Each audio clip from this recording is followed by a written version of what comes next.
What's going on, everybody? Welcome back to the Mid-Level Media Channel. This is your hub for everything physical media and entertainment. And guys, today we are here to talk about End of Days on 4K. So I showed this off in a recent collection update video, but I hadn't watched it yet, and I did promise to come back for a standalone 4K review of this one. End of Days. I got this one in, a couple of weeks ago. It's just taken me a little bit to get to it. So yeah, we're going to talk about the movie itself and why I think this is probably, and I don't even think it's close, the best screen factor release of 2025. And also how sad that is. We're going to get into that as well. I do have the Blu-ray. This is a Universal Blu-ray that I got a couple of years ago off of Groove for like $6. Yeah, we'll talk about how the 4K compares to the Blu-ray. We'll talk about the movie. We'll talk about special features because there's a good amount of extras in this as well. And then we'll just paint the overall picture. Is End of Days worth it to get on 4K if you've already got this Blu-ray release, or if you don't have any, release of End of Days? Maybe you've never seen End of Days. I do think it is kind of a very underrated, very overlooked late in his career Arnold Schwarzenegger film, because by the time we got to the late 90s, he was really, he really kind of peaked in the 80s, but that peak would kind of lead in to the 90s and the mid 90s. I think for most people, True Lies is where it kind of ended for Arnold Schwarzenegger, but he definitely has some good stuff after that. I personally love the film Eraser. I want somebody to do that in 4K as well. But then there's End of Days, which I do think kind of marks the end for me of the greatness of Arnold Schwarzenegger. So before we get into it, guys, which we've kind of already gotten into it, like, comment, subscribe, all that good YouTube stuff. And let me talk about the film for just a second, okay? If you guys can hold on and just let me talk about the film.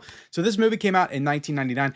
Interesting that it is promoting it as a 25th anniversary edition, because the plot actually kind of hinges on this movie being in 1999, because it's one of those like Y2K, like the end of the world coming at the year 2000 mark. So it kind of takes place after Christmas, like leading into New Year's Eve. So it is a very like 1999 film, because we all remember, like, if we grew up during that time period, or if we were alive in that time period, we remember what it was like 1999 going into New Year's Eve, like the panic that was kind of going around, which I feel like kind of subsided when we got to the actual like New Year's Eve.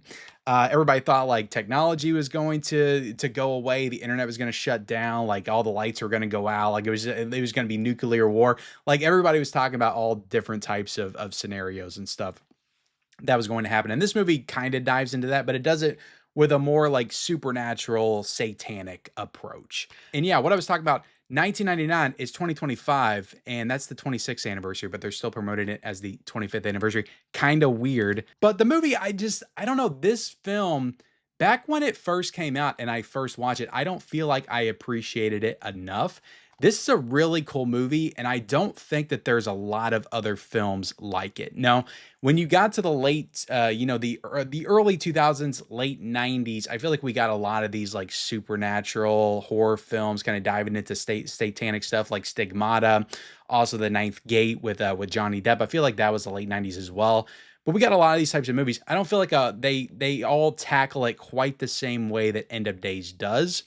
Because what I really like about this movie, what I really appreciate about it, is how it kind of blends the supernatural horror with like the action genre. This is very much like an action cop movie as well, almost a buddy cop movie, because you got Arnold with his partner, which I'm blanking on that guy's name right now, but he's in a lot of stuff. He's kind of a character actor, Kevin Pollak.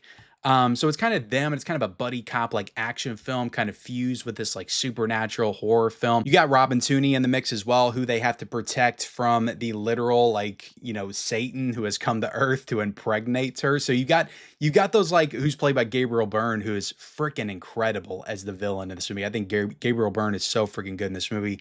So you got like a lot of supernatural horror, vibes, shades of Rosemary's Baby, kind of fused with this like real like action cop movie. And it just creates this really cool mix that I feel like works very well. Like, I feel like the mixes of those two things like wouldn't always work, like in another filmmaker's hand, and less capable hands, it wouldn't work. But in the hands of Peter Heim, like, he actually does a really good job of blending those two together. So that's the biggest like the amount of praise that I can give this movie right here. That's the best thing I can say about it, is the fact that it does all these different things, but it pulls them off like very well.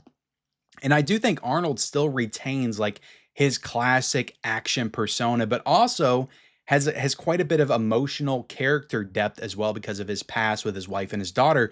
So there's a lot of good stuff there with him and kind of being able to bring out his ability to act as well, while also being that badass like action hero that we know of from the 80s and the 90s as well. So this movie, I don't know. I think it's very underrated. It's not a masterpiece. I'm not trying to say it's a masterpiece, but I do think it's an underrated film that's kind of a little misunderstood, just a little misunderstood in its approach. But yeah, I really like this movie, and I'm really glad that it got this kind of treatment because I do think it deserves it. Now, speaking of the treatment itself, this is a native 4K with the Dolby Vision. You got the HDR10 as well. And I thought this looked beautiful. Like, honestly, I will never complain. I think maybe a couple times I've complained about the picture quality of Screen Factory, but ever since they've gotten into 4K, they've always done great work with their 4K restorations. Screen Factory, Shout Factory does quality 4Ks. They really do, and they always have. So this is no different. This looks absolutely fantastic from top to bottom. Now it's the late 90s, and I'm sure we're going to talk about this when I get into Spawn on 4K as well. Some of the CGI during this time period, it was experimental. They were trying to figure things out. They were trying new things. It was very like, PS1 level graphics, kind of cutscene CGI that you would expect from that time period. And I mean, back then when we watched this kind of stuff, we were like, holy crap, that is freaking awesome. That looks incredible. And now that we got the modern technology and stuff, we kind of look back at it and we laugh a little bit. I don't think it's fair to criticize the movie for its very dated CGI effects, because at that time when it was made, like, we didn't know any better. And they were just trying new things and doing things. And yes, practical will always stand the test of time and always age beautifully. And maybe you should always utilize that. But again, you can't fault the filmmakers, the creators, for trying something different. So I really don't like to use that as a negative when I'm talking about these older films, especially from the mid to late 90s, because that CGI was just, I don't know, it almost has a charm to it now. And I just don't really care enough to criticize it for that. I just kind of look at it as the charm of it. But I will say, like, some of those like more practical effects, because this movie does utilize a lot of really good practical effects as well, look really great in 4K. There's a lot of stuff like in the church, like the actual like cathedral itself where Arnold's visiting the priest, and then there's that whole big set piece towards the end of the film. All the stuff that takes place in the church itself, just with the candlelit, the candlelit like setting, looks incredible in 4K with that HDR and that Dolby Vision. Looks completely awesome. So no issues with the 4K, guys. I thought it looked great. I mean, this Blu-ray is not a bad Blu-ray, but again, when I watched it last year, I could see where this movie could be improved quite a bit. And a lot of that was, those more like, dark alleyways and stuff of the city. And then those like indoor, parts inside the churches and stuff, just with the candlelit and stuff. The movie's it's gorgeous cinematography. Like, the cinematography in this film is really great. And I think in 4K, it shines a lot better than it does in Blu-ray. While I'm not going to say the Blu-ray is terrible, the 4K is definitely better. Okay, it's definitely better, as it usually is. Like, that's not really a stretch to say that 4K is better quality than Blu-ray. If it's not, then we're in trouble when we're talking about a 4K. So, yeah, End of Days looks fantastic on 4K. Absolutely, absolutely wonderful quality, and I will again give Screen Factory credit for that and doing the restoration. Also, Peter Hyams for approving the restoration. Now, diving into the sound here, this is a 5.1 and a 2.0. It's the same, I believe, at least with the 5.1 as the Blu-ray. Yes, this has the 2.0 as well. So there's no audio upgrade here. I do think this could have benefited from an audio upgrade to a 7.1 or an Atmos. I don't have that full setup. I've got a soundbar that kind of simulates the 5.1 and the Dolby Atmos. I thought it sounded great. I mean, again, there are sequences like this movie is kind of an action film, like, that I do think could have been improved with that Dolby Atmos, because there are some action like set piece moments in the movie. I mean, in the beginning, you got Arnold like hanging off of a helicopter, like flying through the air. Like, there are those big like action like heavy moments that I do think could have sounded better with that Dolby Atmos, but they chose not to do it. And at the end of the day, it's like, it just is what it is when it comes to this stuff. I know some people aren't going to like it, so I like to call it out, but I can't say that I'm too offended that they didn't upgrade the sound. It would have been a nice bonus if they did, but the fact that they didn't, fine, whatever. I mean, the movie's primarily a horror film, but again, it's got those action components as well.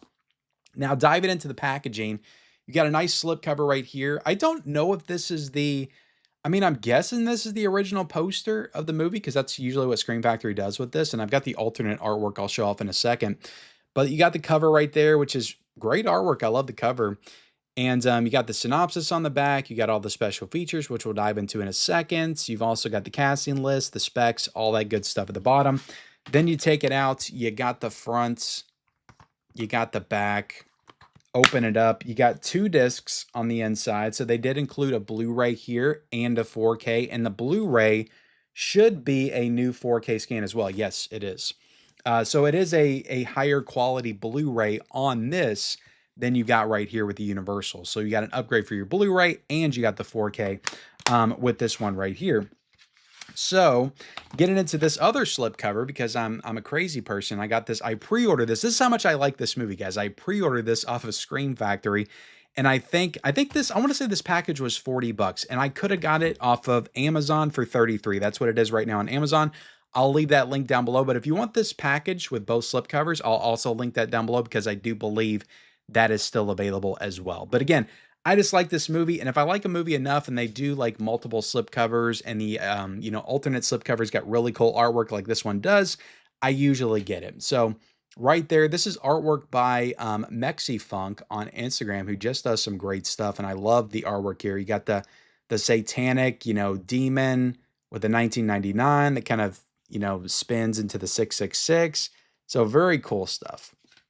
And you got Arnold down there with the flames and the gun and everything. Like I said, this is a full-fledged like action film. That's also like a supernatural, spiritual horror film. Again, very cool, very cool. But yeah, I like the alternate artwork, and I also like the regular artwork. So Scream Factory definitely nailed it there. Let's get into the special features because you've got, I think, I'm trying to see if there's a new audio commentary. I don't think it's a new audio commentary here, but there is an audio commentary of Peter Hyams. But I think that commentary was actually included on this Blu-ray, so that's not a new commentary. But what is new is we got new One Hell of a Time, Peter Hyams at Universal, in-depth interview with Peter Hyams. This is actually interesting. This is about a 30-minute interview with Peter Hyams where he does not just talk about End of Days. He gets into it in some of his other films that he did while he was with Universal. So he talks about Time Cop, which there was a big issue with the Time Cop 4K because Time Cop on 4K had no new special features. He talks about Time Cop for about 10 minutes in this interview right here. And it's kind of strange, honestly, because maybe, you would think that, okay, you got all this time with Peter Hyams, you got so much time with Peter Hyams, bring him in, have him do an interview talking about Time Cop, talking about End of Days. He also talks about another film in here, and I can't quite remember. Oh, Sudden Death. He also directed Sudden Death with Jean-Claude Van Damme, which is a great film. I talked about that, and I think I reviewed that last year on the channel. So he talks about all 3 of these movies. You would think that, okay, let him go, let him talk. But you would think you would edit it out, the part where he talks about Time Cop, and then put it on the Time Cop release because that's where it belongs, right? And that would give that release a little bit extra value to it. So, but what they did is they put it on End of Days, which is just kind of strange because yeah, that's great for the End of Days release, but what about the Time Cop release? The people that got those and maybe didn't want End of Days, now they feel a little bit short, like they got the short end of the stick of the deal.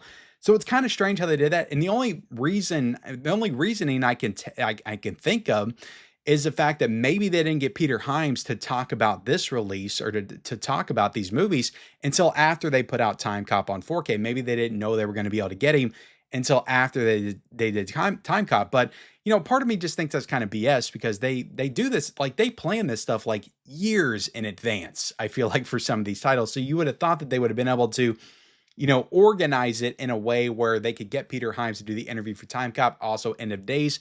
Now, Sudden Death, that's a Kino Lorber release. So they actually got something up on Kino Lorber. So you have him talking about Sudden Death here as well as End of Days. So it's a great feature. It's just a little puzzling that they put it all on End of Days where they got Time Cop as well. And he talks about Time Cop for like 10 minutes. You would have thought they would have cut that out. Left Sudden Death and End of Days on here, and then took Time Cop, put it over on the Time Cop release to give that release a little bit more value. Just kind of strange. Just kind of strange. So, but, you know, good for this release, I guess. Then you got new You Will Bear Witness writing End of Days with the screenwriter Andrew W. Marlowe. Then you've got new Hell Followed with him, Inside the Effects, interview with visual effects supervisor John Deese Jardin. And then you got new The Eternal Struggle, scoring End of Days, interview with composer John Debney, which this movie's got a really good score. I really like the score in this film. And then you got all the past archival features as well that were all on the Blu-ray release. So overall, again, I talked about this at the beginning of the review. I do think that this is the best Scream Factory release that they've done all year. Again, I say Scream Factory, not Shout Studios as a whole, because they're doing great work with all the Hong Kong cinema classics, doing all kinds of new features. But when it comes to their horror titles, their Scream Factory titles, really like all we've gotten this year, besides this, is a bunch of upgrades with features that they've already had before, or we're getting upgrades of their upgrades with the new Steelbook releases. And that's pretty much all we're getting from Scream Factory. I can't think of another release where they actually put the effort in like they did with End of Days. Now, the Sleepaway Camp films, they had a couple of new features on those, but it was not for like, you know, big, long special. Like this is like an hour and a half worth of new special features here for this. I can't think of another release like that in 2025 that Scream Factory has done. So, and I look, I like this movie a lot, but for this to be the best thing that they've done all year, just a regular, you know, 4K of kind of a B grade film from the 90s. Again, I love it, but it's kind of it wasn't a very popular film during that time. It just kind of speaks to how low Scream Factory has kind of gone in 2025. And they really are having a terrible year, in my opinion. I think it's their worst year that they've ever had.